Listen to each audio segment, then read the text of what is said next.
Assalamualaikum warahmatullahi wabarakatuh. Apa kabar sahabat Amirul Mukminin?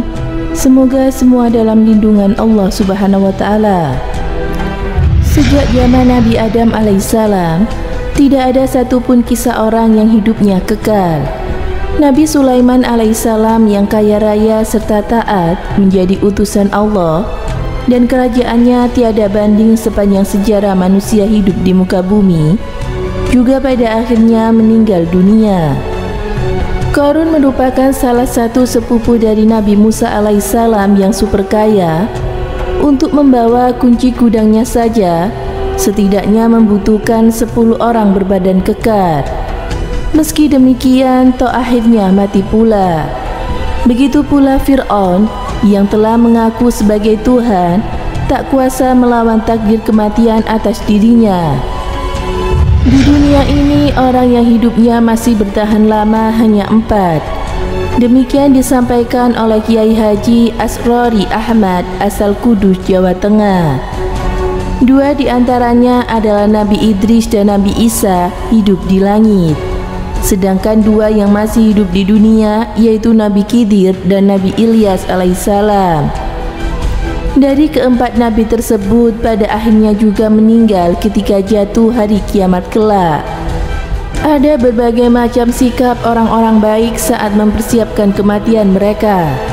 Ada seorang Habib yang setiap pergi kemana-mana membawa kain kafan di dalam tasnya, agar dia bisa mengingat mati setiap saat. Lalu bagaimana dengan sikap orang-orang sholih yang menghadapi kematian yang sudah di ujung mata? Hani Al-Hajj menceritakan banyak kisah orang-orang sholih yang menghadapi kematiannya yang terekam dalam kitabnya Al-Fuqhisas wal-Qisas Al-Maktabat Al-Taufiqiyah. Salah satu contohnya adalah Abu Musa Al-Ansari.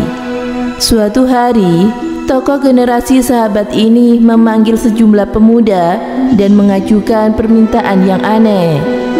Pergilah kalian, tolong galikan aku sebuah kuburan yang dalam, sebab penggalian yang dalam merupakan sebuah kesunahan. Demikianlah pesan Abu Musa kepada para pemuda tersebut. Setelah usai, para penggali kubur kemudian melaporkan kepada Abu Musa, "Ini kami sudah selesai menggali." "Ya, coba duduklah kalian di sini bersamaku. Demi Allah, Tuhan yang menggenggam jiwaku. Dalam kuburku yang kalian gali itu terdapat 2 tempat. Mungkin saja kuburanku itu kelak akan memperluas, sehingga setiap sudut akan dilebarkan menjadi 40 hasta. Dari ruangan itu akan dibukakan kepadaku pintu-pintu surga. Di sana, aku akan melihat rumahku dan istri-istriku. Kenikmatan-kenikmatan surgawi disiapkan untukku. Lalu pada hari ini, tempatku di surga itu akan kuhadiahkan kepada keluargaku. Aku akan mendapatkan kesegaran dan aroma wewangian yang semerbak hingga kelak aku dibangkitkan. Dan jika kejadian lain, kuburanku disempitkan sampai tulang rusukku terjepit, sampai-sampai ukuran kuburanku lebih sempit dari sekian saja. Pintu-pintu neraka jahanam telah dibukakan kepadaku. Di situ, aku akan melihat tempatku dan aneka siksaan yang dipersiapkan Allah kepadaku, berupa rantai-rantai, belenggu, dan teman-teman yang buruk. Pada hari itu, aku akan merasakan kepanasan sampai kelak hari dibangkitkan." Abu Musa Al-Ansari mengingatkan kita bahwa kematian pasti terjadi dan hanya 2 kondisi yang akan dialami oleh manusia kelak, kebahagiaan atau kesengsaraan. Ia merenungi itu untuk dirinya sendiri, juga untuk orang-orang yang di sekitarnya yang masih muda-muda. Kematian memang tak mengenal usia. Siapa saja layak menerima nasihat tentang manisnya dan pahitnya kehidupan selepas mati. Kematian pada para ulama terdahulu begitu melekat di hati, bahkan menjadi sesuatu yang patut ditangisi. Kesedihan mereka bukan lantaran takut pada kematian itu sendiri, melainkan karena ketidakpastian apakah dirinya kelak mendapatkan ridha Allah atau tidak. Sebuah ekspresi yang timbul dari kerendahan hati mereka. Ibrahim An-Nakha'i saat menjelang kematiannya, ia menangis. Lalu ada orang yang bertanya, "Apa yang membuat Anda menangis?" Dia menjawab, "Tidak, aku tidak menangis. Hanya saja aku sedang menunggu utusan-utusan Tuhanku datang. Entah mereka akan membawa kabar gembira kepadaku berupa surga atau neraka." Ibnu Mukandil juga menangis ketika menghadapi kematian. Saat ditanya, "Mengapa menangis?" ia menjawab, "Demi Allah, aku bukan menangisi dosa yang telah aku ketahui. Namun, aku khawatir aku telah melakukan sesuatu yang menurut dugaanku itu merupakan hal yang remeh, tapi menurut Allah ternyata hal tersebut adalah suatu hal yang besar." Masya Allah, itulah orang-orang solih saat menghadapi kematian. Mereka begitu takut kalau seandainya kabar yang dibawa berupa neraka. Lalu bagaimana dengan kita yang sering sekali lalai akan akhirat? Semoga kita semua saat kembali ke hadapan Allah Subhanahu wa Ta'ala, kita kembali dengan keadaan husnul khatimah, sehingga kabar gembiralah kelak yang akan kita dapatkan, yakni berupa surga. Amin. Semoga bermanfaat. Wallahu a'lam bishawab.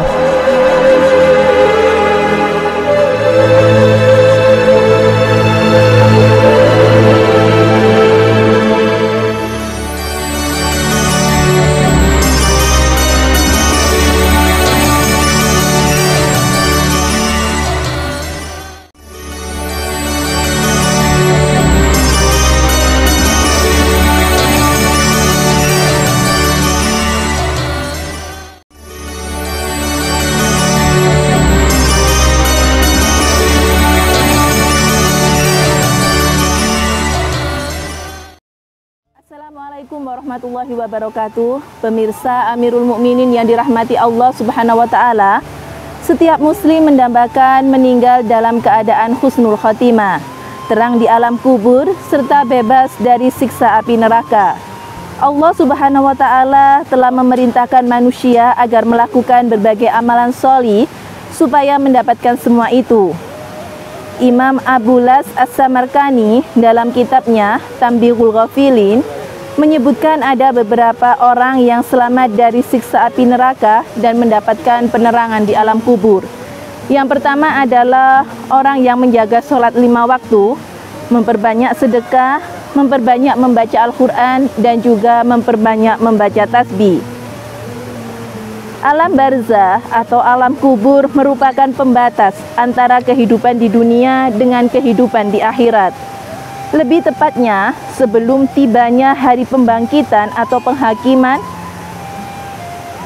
atas amalan yang telah diperbuat di dunia, di dalam kubur itu manusia akan menjumpai pertanyaan di alam kubur. Di alam ini manusia akan mengalami siksa kubur bagi yang berdosa.